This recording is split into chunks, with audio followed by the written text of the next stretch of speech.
Hi team, we are here at Manav Rachna as a part of our student outreach program. We are here to teach students about zone, about the mixology classes, and Prithvesh here will explain what all topics we are going to cover today. We will cover sustainability mocktails, what is trending mixology trends, and garnishing techniques, how to improve their drinks.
Quite a few methods on how to make mocktails. So it was a wonderful session, and we ended up winning first place in the mocktail making session.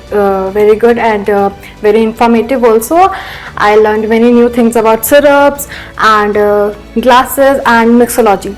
This session has really helped the students, our future hospitality professionals, to learn about the sustainability, the insights of the beverage, and the innovative and creative beverages which can they make from out of it. The wide range of the syrups for making the mocktail, from the basic classic cocktail to the sustainable, was the unique category or unique point of the zone products, and I would really love to enjoy the variety of the mocktail which they prepared during their demonstration session.